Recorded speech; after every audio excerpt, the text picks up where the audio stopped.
Class 12th pre board examination economics विषय का 18 तारीख को होने वाला है। इसके लिए महत्वपूर्ण परीक्षा उपयोगी प्रश्न इस वीडियो के माध्यम से आप लोगों को बताऊंगा। वीडियो 2 पार्ट में रहेगा।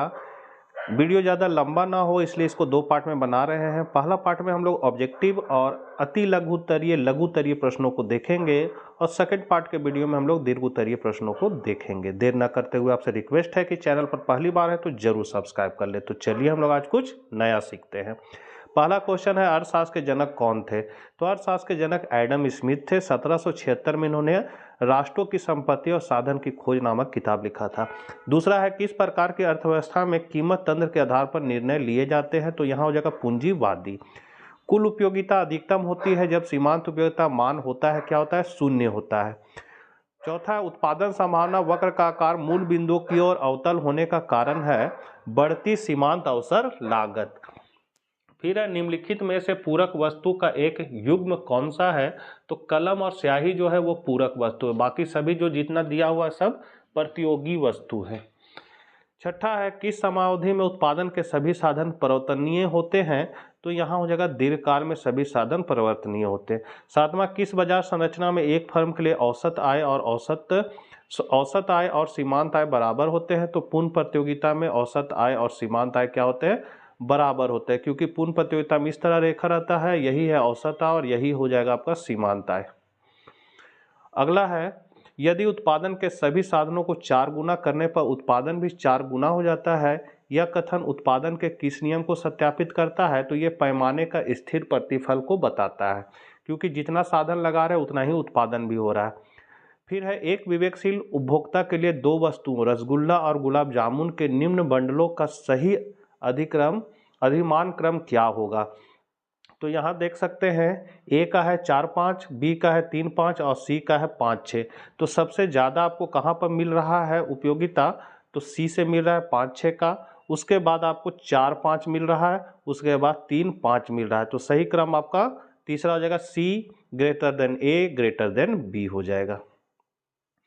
किस प्रकार की बाजार संरचना में किसी वस्तु का एक एवं केवल एक उत्पादक होता है? तो ये हो जाएगा पूर्ण प्रतियोगिता। किस बाजार में वस्तु का एक उत्पादक होता है? तो ये हो जाएगा आपका एकाधिकार में। एकाधिकार मतलब बेचने वाला एक ही रहेगा।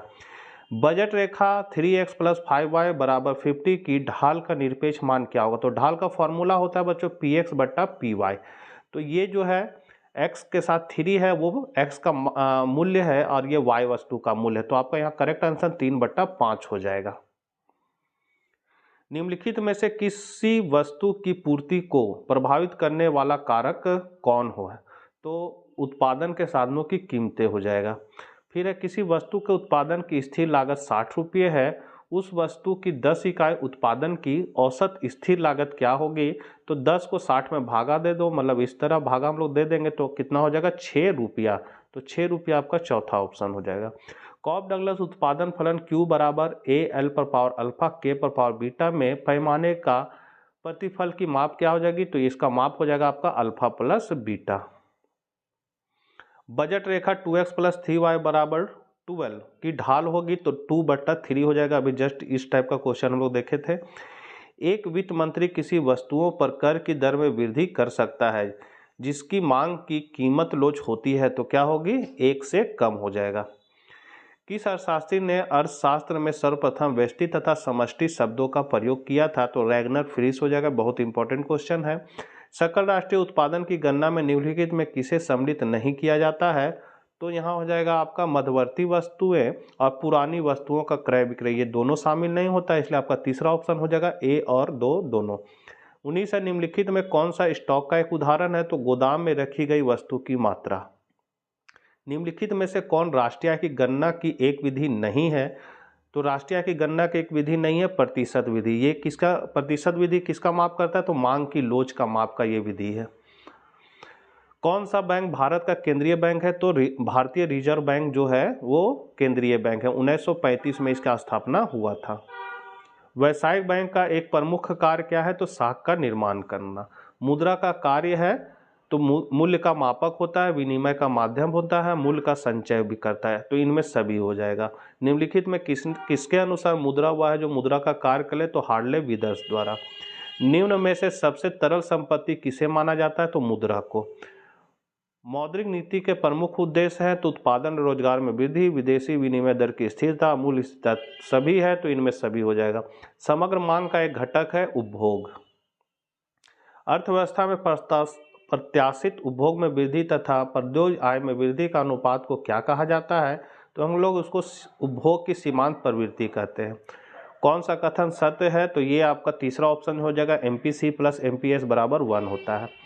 यदि किसी अर्थव्यवस्था में स्वायत्त उपभोग की मात्रा 50 करोड़ रुपये तथा उपभोग की सीमांत प्रवृत्ति 0.8 है तो आय स्तर 500 करोड़ रुपये पर प्रत्याशित उपभोग की मात्रा क्या होगी? तो क्या होगी? तो ये 0.8 को है ना 500 से गुना कर दीजिए तो आपका हो जाएगा 0.8 गुने 500। यहाँ से हम पॉइंट हटाएंगे तो एक जीरो हो जाएगा, यहाँ से ही कट जाएगा, 8 को 50 से गुना करेंगे तो आपका आ जाएगा 400 करोड़। तो आपका 400 करोड़ दूसरा ऑप्शन करेक्ट हो जाएगा। यहाँ से आपका है अति लघुत्तरीय प्रश्न। तो यहाँ है उदासीन वक्र की परिभाषा लिखिए। तो उदासीन अथवा तटस्थ अथवा अधिमान वक्र वह है जिसके विभिन्न बिंदु दो वस्तुओं के ऐसे संयोग को दर्शाते हैं जो उपभोक्ता को समान संतुष्टि प्रदान करते हैं। कहने मतलब है उदासीन वक्र जो है वो दो वस्तुओं के संयोग का गमन पथ होता है। जैसे यहाँ पर भी उसको समान संतुष्टि मिलेगा और यहाँ पर भी उसको बी पर भी उसको समान संतुष्टि मिलेगा, दोनों संतुष्टि समान है, इस वक्र को हम लोग कहेंगे उदासीन वक्र। अल्पकाल से आप क्या समझते हैं? तो अल्पकाल वह समयावधि है जिसमें उत्पादन के कुछ साधन स्थिर रहते हैं तथा कुछ परिवर्तनशील होते हैं। यही कारण है कि केवल परिवर्तनशील साधनों को बढ़ाकर उत्पादन को बढ़ाया जा सकता है। मांग के नियम को लिखिए। तो मांग का नियम यह बताता है कि मूल्य और वस्तु की मांगी गई मात्रा में विपरीत संबंध होता है। दूसरे शब्दों में वस्तु की कीमत में वृद्धि होने पर मांग घट जाती है तथा वस्तु की कीमत में कमी आने पर मांग बढ़ जाती है। एक पूर्ण प्रतियोगी फर्म के लिए औसत आगम और सीमांत आगम बराबर क्यों होती है? तो प्रतियोगी फर्म में औसत आगम और सीमांत आगम इसलिए बराबर होती है कि औसत आगम जो है वो प्राइस के बराबर होती है और सीमांत आगम भी प्राइस के बराबर होती है। इसीलिए आपका हम कह सकते हैं कि पूर्ण प्रतियोगिता में क्या होता है, AR बराबर MR बराबर प्राइस, ये सभी आपस में बराबर होते हैं। लिखा हुआ है कि प्रतियोगी फर्म का AR वस्तु की कीमत के समान होता है, MR भी वस्तु की कीमत के समान होता है, इसलिए AR सदा MR के समान होता है। ये ग्राफ को आप लोग देख सकते हैं, ये आपका AR MR है बराबर और यही आपका प्राइस का भी रेखा है, यही डिमांड का भी रेखा होगा। अगला है राष्ट्रीय आय को परिभाषित कीजिए। तो राष्ट्रीय आय का अर्थ है एक देश के सभी निवासियों द्वारा एक वर्ष की अवधि में अर्जित कुल साधन मतलब कारक आय का जोड़, मतलब भूमि पूंजी प्रबंध साहस मेरा जितना साधन है सब एक वर्ष में जो भी उसका आय होता है सबको जोड़ देंगे वो राष्ट्रीय आय कहलाएगा। तो राष्ट्रीय आय का फॉर्मूला है NY बराबर सिग्मा I बराबर 1 to N FYI, जिसमें NY आपका राष्ट्रीय आय है, सिग्मा कुल जोड़ है, FY कारक आय। कारक आय मतलब साधन का जो आय है, जैसे श्रम का मजदूरी, भूमि का लगान, पूंजी का ब्याज और साहसी का लाभ है। और N जो है वो एक देश के सभी समान निवासी है। वस्तु विनिमय प्रणाली किसे कहते हैं? तो वस्तु विनिमय की वह प्रणाली जिसमें विनिमय के साधन के रूप में मुद्रा का प्रयोग नहीं होकर वस्तु का प्रयोग होता है, वस्तु विनिमय प्रणाली के नाम से जानी जाती है। 37 है वैधानिक तरलता अनुपात को परिभाषित कीजिए। तो प्रत्येक बैंक को अपनी परिसंपत्तियों के एक निश्चित प्रतिशत को अपने पास नगद रूप में या अन्य तरल परिसंपत्तियों के रूप में कानूनी तौर पर रखना पड़ता है, जिसे वैधानिक तरलता अनुपात कहते हैं। बाजार में शॉक के प्रभाव को कम करने के लिए केंद्रीय बैंक तरलता अनुपात को बढ़ा देता है और यदि केंद्रीय बैंक शॉक का विस्तार करना चाहता है तो वह तरलता अनुपात को घटा देता है। तो इसमें आपको आंसर जो है यहाँ से आपको यहीं तक ही लिखना है बच्चों, यहाँ तक, शुरू से यहीं तक भी लिख के आप छोड़ सकते हैं। अगला है व्यापार शेष में 300 करोड़ रुपये का घाटा है, निर्यात का मूल्य 500 करोड़ रुपये है, तो आयात का मूल्य कितना होगा? तो यहाँ पर व्यापार शेष का फॉर्मूला है निर्यात माइनस आयात, मतलब 300 व्यापार शेष कितना है 300, तो यहाँ 300 हो गया, 500 आपका क्या है तो निर्यात का मूल्य है और माइनस आयात का मूल्य हो गया। फिर हम लोग इसको क्या करेंगे, उठा के इधर ले आएंगे और ये इसको 300 को उठा, यहाँ पर है 300 करोड़ रुपये का घाटा है। तो 300 करोड़ का जो घाटा अगर बता रहा है तो घाटा में इसलिए हम यहाँ माइनस 300 लिखेंगे और इसको जब उठा के हम इधर लाएंगे तो ये प्लस 300 हो जाएगा और आयात को उठा के इधर करेंगे तो प्लस, इधर आयात जो माइनस में इधर आ जाएगा तो प्लस में हो जाएगा, फिर 500 और 300 को जोड़ देंगे तो 800 क्या हो जाएगा, मेरा व्यापार शेष हो जाएगा। लघुत्तरीय प्रश्न है, सीमांत उपयोगिता ह्रास नियम मांग रेखा के नीचे की ओर झुकने के लिए कैसे उत्तरदायी है। तो सीमांत उपयोगिता ह्रास नियम को गोसेन का पृथक नियम या तृप्ति का नियम भी कहते हैं। इस नियम की वैज्ञानिक व्याख्या प्रोफेसर मार्शल ने की। इनके अनुसार एक व्यक्ति के पास किसी वस्तु की जो मात्रा होती है उसको उपभोग में लगातार वृद्धि करने से उपयोगिता घटने लगती है। जैसे देख सकते हैं, रोटी की इकाई है 1, 2, 3, 4, 7 तक रोटी का उपभोग करें तो पहला रोटी जब हम खाएं तो 4 उपयोगिता मिला, दूसरा रोटी खाने से 3, तीसरा खाने से 2, चौथा से 2, पांचवा से 0 हो गया, छठा खाएंगे तो माइनस में चला जाएगा, मतलब -1, और सातवां से -2 हो गया। मतलब मेरा सीमांत उपयोगिता प्रत्येक रोटी खाने से क्या होता है, घटते जा रही है। इसी को हम लोग सीमांत उपयोगिता ह्रास नियम कहते हैं। इस तालिका से स्पष्ट है कि व्यक्ति जैसे जैसे रोटियों का उपभोग करते जाता है वैसे वैसे रोटी की अगली इकाइयों से प्राप्त सीमांत उपयोगिता घटती जाती है। 40 नंबर क्वेश्चन है, मांग के नियम को बताएं। अन्य बातों के समान रहने पर का क्या मतलब है, जिस पर यह नियम आधारित है। तो मांग का नियम मूल्य तथा मांग के बीच के विपरीत संबंध को व्यक्त करता है। विपरीत संबंध मतलब मूल्य बढ़ेगा तो मांग घट जाएगा और मूल्य घटेगा तो मांग बढ़ जाएगा, यही हुआ विपरीत संबंध। तो मार्शल के शब्दों में मांगी गई मात्रा मूल्य में कमी के साथ बढ़ती है तथा मूल्य में वृद्धि के साथ घटती है। अब इस नियम का मान्यता या फिर कह सकते अन्य बातों के समान रहने पर, तो यहाँ पर पहला है कि उपभोक्ता की आय स्थिर रहनी चाहिए, मतलब इसका मान्यता है कि ये मानेंगे तभी ये नियम काम करेगा। दूसरा है उपभोक्ता की रुचि, आदत तथा फैशन में परिवर्तन नहीं आना चाहिए। फिर प्रतिस्थापन की वस्तु को उत्पादन नहीं होना चाहिए, दूसरी वस्तु की कीमत में परिवर्तन नहीं होना चाहिए, जनसंख्या में परिवर्तन नहीं होना चाहिए और निम्न कोटि की वस्तु नहीं होनी चाहिए। तो ये सब इसके मान्यताएं हैं। अगला है, एक उपभोक्ता किसी वस्तु की कीमत 3 रुपया प्रति इकाई रहने पर 40 इकाइयाँ खरीदता है। जब कीमत बढ़कर 4 रुपया प्रति इकाई हो जाती तो वह उसकी 30 इकाइयाँ खरीदता है। कुल वह प्रणाली द्वारा मांग की लोच की माप करे। तो यहाँ पर जब हम लोग देख सकते हैं कि कीमत है 3 रुपया, जिस पर 40 करता है मात्रा, वह खरीदता है 40 इकाइयाँ खरीदता है। जब 4 रुपया हो जाता है तो 30 इकाइयाँ खरीदता है। तो कुल व्यय प्रणाली द्वारा लिखा है। तो कुल व्यय का फॉर्मूला होता है मूल्य गुने मात्रा। मूल्य ये है और मात्रा आपका ये है। तो मूल्य गुने जब हम मात्रा कर रहे हैं तो इसको इससे गुना कर देंगे तो 120, इसको इससे गुना करें तो 120। तो यहाँ पर मेरा कुल व्यय क्या हो जा रहा है, स्थिर हो जा रहा है, मतलब ये चेंज नहीं हो रहा है। तो हम लोग कह सकते हैं कि मांग की लोच इकाई के समान होगी, क्योंकि कीमत में परिवर्तन होने के फलस्वरूप कुल व्यय में कोई परिवर्तन नहीं होता है, यद्यपि मांग की मात्रा घट जाती है। फिर है, निम्न तालिका में से साधन की एमपीपी दी जा रही है, टीपीपी तथा एपीपी सारणियों की रचना करें।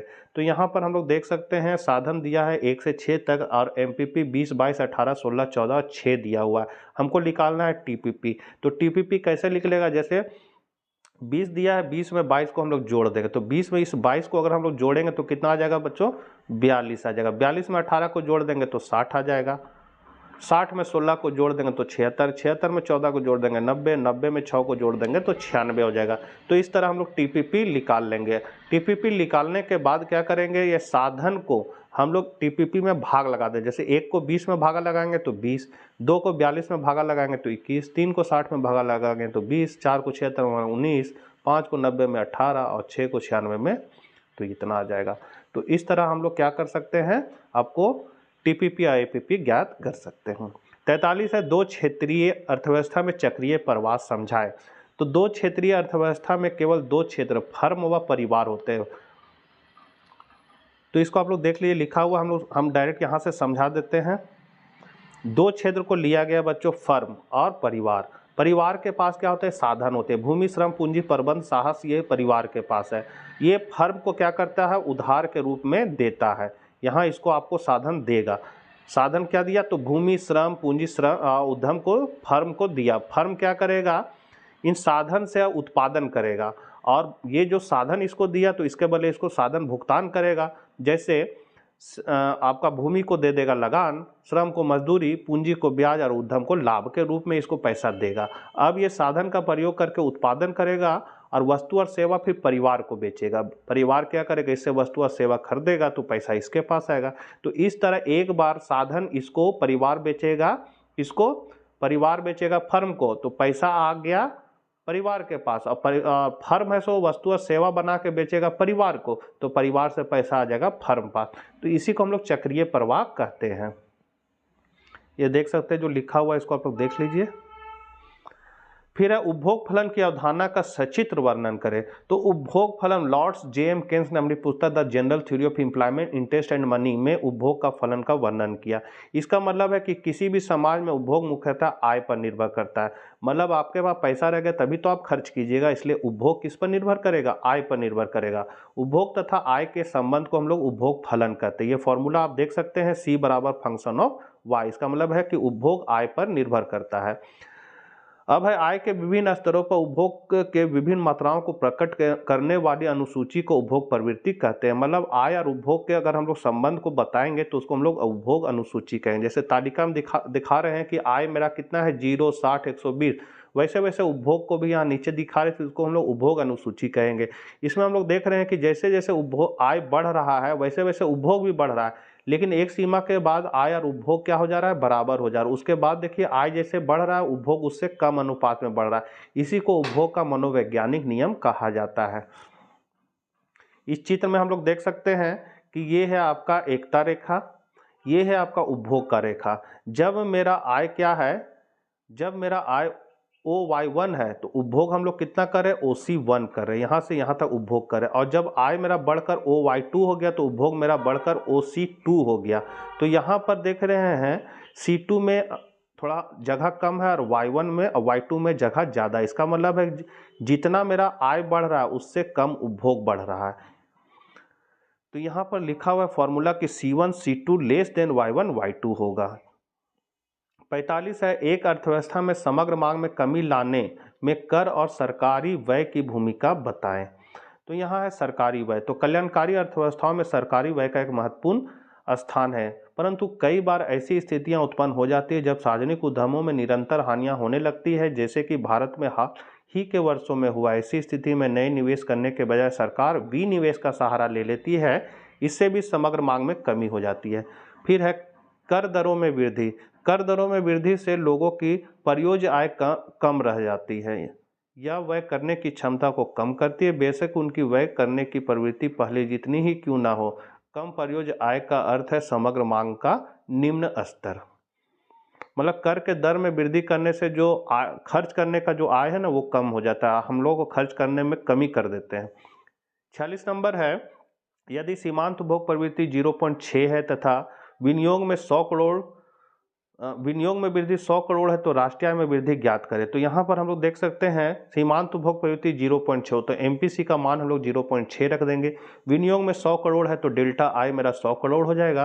राष्ट्रीय आय में वृद्धि ज्ञात करना मतलब डेल्टा वाई हमको निकालना है, तो डेल्टा वाई का फॉर्मूला होता है K डेल्टा आई।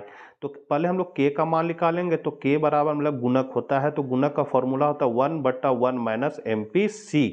तो यहाँ पर MPC का मान आपका दिया हुआ है, देख सकते हैं कितना 0.6। तो यहाँ पर 0.6 हम लोग यहाँ MPC की जगह बैठा देंगे तो मेरा हो जाएगा कितना 1/1 माइनस 0.6। अब क्या करेंगे, एक में 0.6 को हम लोग क्या करेंगे घटा देंगे तो 0.4 बचेगा, यहाँ से पॉइंट हटाएंगे तो ऊपर 0 पड़ जाएगा। अब इसको क्या करेंगे 4 से 10 को भागा देंगे, मेरा 2.5 आ जाएगा। इसका मतलब K का मान कितना हो गया तो 2.5 हो गया। इसको इस फॉर्मूला में बैठा देंगे तो डेल्टा Y बराबर K का मान कितना है 2.5 और डेल्टा I का मान है 100, तो 2.5 गुना 100 कर देंगे। इसको सॉल्व करें तो मेरा 250 करोड़ रुपया आ जाएगा। मतलब राष्ट्रीय आय में वृद्धि कितना हो जाएगा 250 करोड़ रुपया। तो बच्चों ये थे अति लघु उत्तरीय, लघु उत्तरीय और बहुविकल्पीय प्रश्नों के उत्तर। सेकंड पार्ट के वीडियो में हम लोग दीर्घ उत्तरीय प्रश्नों को देखेंगे। तो मिलते हैं सेकंड पार्ट के वीडियो में। जय हिंद, जय भारत।